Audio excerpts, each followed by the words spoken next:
Hello everyone. Welcome to week 2. I am so glad that I'm here, that you're here.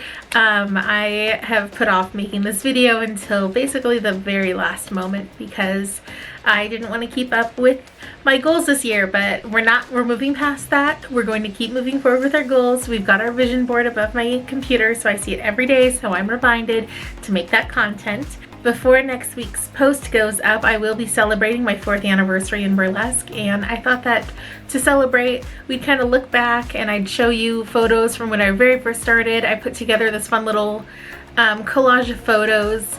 They're not from every single show I've done, but there's at least one photo from shows that I've gotten a photo from. Not all of them have photographers. I'm very fortunate to have some incredible photographers I get to work with at these shows, but unfortunately, you know, they're not at every single show. So I hope you enjoy.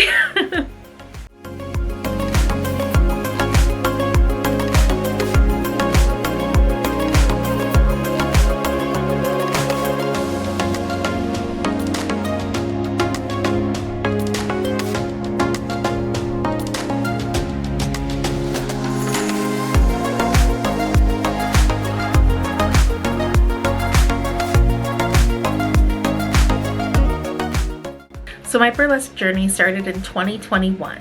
I had seen a little bit of burlesque, but never really truly got into it beforehand. I'd seen a show, maybe 2. I'd watched the movie, which if you know burlesque, you know is nothing like burlesque. And I had a friend of mine that started in burlesque in 2019, and then shortly after the pandemic happened.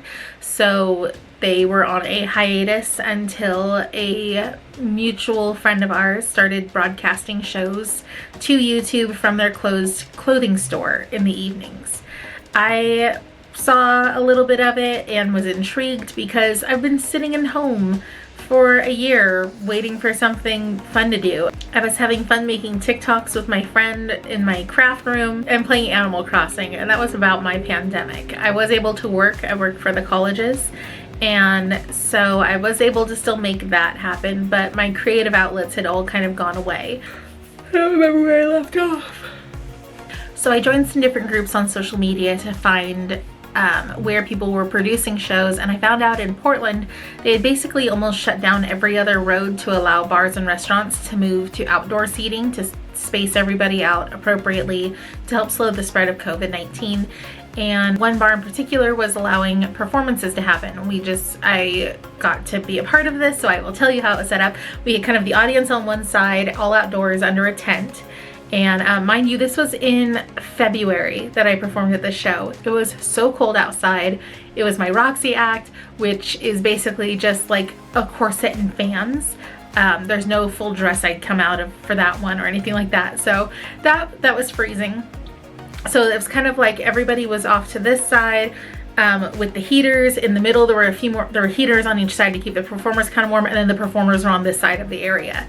So it's like the whole big wide bar space, patrons, a little bit more heaters and space, performer. So we weren't interacting with the audience or anything like that, but it was so much fun and I loved it. I loved hearing the live interaction of performing for a live audience, and I immediately became enthralled with this, and I started traveling all over to anywhere that would be willing to give a new burlesque performer a chance. And lucky for me, I found a lot of chances, and I took just about every single one of them that I could, and I had so much fun. I've learned so much through all of my experiences. I'm based out of Eastern Washington, and I've been able to travel to Portland, Seattle, Bremerton, Nelson, British Columbia, Missoula, Montana, Boise, Idaho. I'm continuously expanding my reach. I'm always willing to travel just a little bit further than last time to perform, and I'm really enjoying this. Shortly after getting into performing, I was assisting with co-producing live shows once everything started to reopen again, and eventually in 2023 that led to me producing my own shows called Shaken and Stirred here in Spokane Valley, and I had so much fun with that. I am still looking for a new venue, so I did take 2024 off of producing shows, looking for the right place to host everybody so that my performer budget wasn't having to go into event space rental. But It was incredible. I would not have changed anything. I had so much fun producing those shows and bringing all this incredible talent I've met along the way back to Spokane. So I'm hoping in 2025, fingers crossed, I can find another venue and continue to bring incredible talent from all over the place here to the heart of my city. Some memorable and notable things I got to experience during these last 4 years of burlesque have been in 2022, shortly after celebrating my first 2 years in burlesque, I was incredibly fortunate to be accepted into my very first festival at the Kootenay Burlesque Festival in Nelson, British Columbia. That festival is my home festival at this point. It has a very special place in my heart. I've been so fortunate to have been able to get into this show 3 years in a row, and yes, I'm applying again because it is absolutely incredible. I've only ever been in one other festival, but this one is truly magical and special, from everything from the meet and greet as soon as you arrive to the beach party at the end on Sunday, and then of course caftan karaoke. It's an incredible experience. I've made lifelong friends at that festival, and I highly recommend because their applications are open right now. Just don't take my spot and we'll be okay. In 2022, I did get to go to BurlyCon for my first time. That was such an amazing experience. I would 100% recommend going to BurlyCon in Seattle, Washington if you get the chance, if you have the funds to do so. The learning that you're going to have is unmatched. I cannot believe it. I went through so many classes during that weekend and learned so much. I still refer back to my notes from those classes. The parties afterward are, of course, so much fun. I made so many new friends and so many new memories with incredible people in this industry. Highly, highly recommend. I also got to be a part of peer review, which was incredible. I still have my big folder of notes, and whenever I'm kind of struggling through a costume, I go through those notes to see what my peers had suggested I do to help boost my ability in burlesque, costume-wise, choreo-wise, stage attitude-wise. And so I highly recommend looking into their peer review program. Attending the Burlesque Hall of Fame Weekender in Las Vegas in 2023. That was such an incredible experience. I got to meet all of these people I've idolized on Instagram and other social media, and got to see so many of them perform, and it was just an absolutely amazing experience. Partying with everybody after the show, all the incredible vendors. I had so much fun, and I'm hoping to get back there maybe this year if funds allow. I do have a lot planned for this year, so if not this year, next at the very least.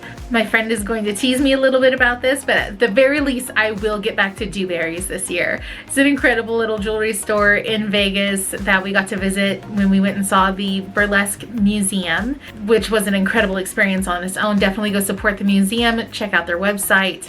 They do incredible things such as Burly Cares, but the Burlesque Hall of Fame Weekender and the Burlesque Museum are incredible experiences, but that Dewberry's, I did not know what I was in store for at that place. I now have a list of my costumes and the colors that they have, so I can go specifically jewelry shopping to get items for my costumes, because it's incredible. If you've been, you know. In 2024, the 21st Century Burlesque page on Instagram shared a template where you could share your goals for the year, and I wanted to kind of go over what my goals were with you. So my 2024 in burlesque was that in 2024 I want to embrace every inch of my body. I feel like I've achieved that. In my costumes keep getting smaller and smaller no matter how my body is fluctuating, and I love it all the same. In 2024 I wanted to release self-doubt and negativity, and I've really been working hard at that. Of course, that is always going to be something that I am struggling with, but it's getting better all the time. In 2024, I want to focus on giving good face, and I feel like I've really gotten a lot better about that. I actually took a whole class where we focused on faces, and so now I do, I do the whole cute faces that make for dynamic photos and performances, and I've been really working on giving good face.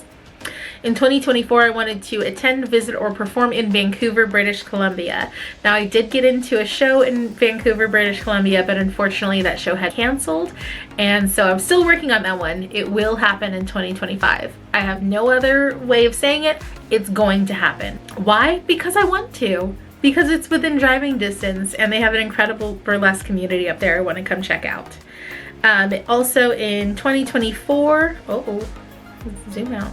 I wanted to create leveled up costumes and choreography. Now, I feel like I am achieving that right now. It started at the very end of 2024, but I have been planning my big costume that I've been wanting to take to festivals. We'll go over it a little bit more next week, and I can't wait to show you all the work I've done on it.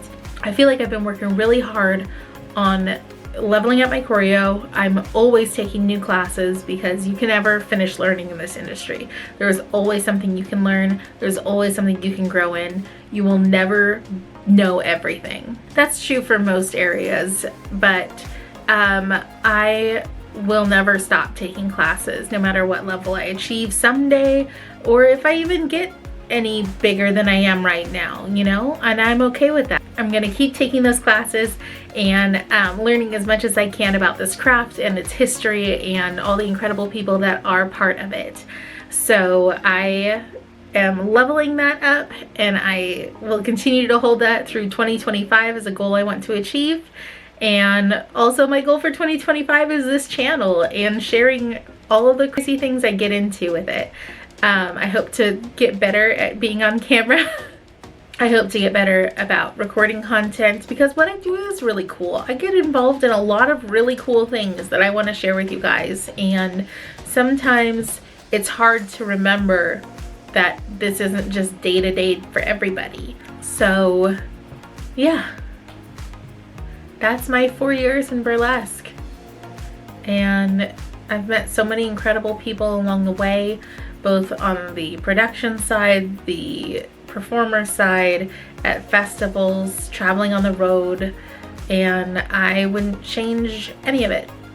So that's my last 4 years in burlesque pretty summed up. Obviously I'm missing tons of information about all the incredible people on the way, all the incredible experiences, the shows, but this is just kind of a very, very short little sweet summary about my burlesque life. You'll get to see plenty of it this year through this channel. It's going to be crazy, it's going to be fun, it's going to be chaos, and it's going to be full of rhinestones and feathers. Like, here's a little teaser to see what I've been working on for next week. I'm very, very excited about this, and I can show you one other thing because it's right here. Look at that pasty. Oh, I'm trying out new shapes, new techniques, and I'm very excited about that. So maybe we'll do like a fun little craft along day where I can teach you guys how to make pasties like these. So anyway, I hope you guys enjoyed this video. As my friend Alex reminded me, I have to say, please like and subscribe. Click the little bell so you get notifications on when I post. Anyway, I hope you enjoyed this and that you continue to join me on this crazy adventure. See you next time. Oh my god, I thought this wasn't recording for a second. Oh my god, that would have made me sick. My friend said that she liked this part, so I'm gonna start making this something I do. Love you, girl.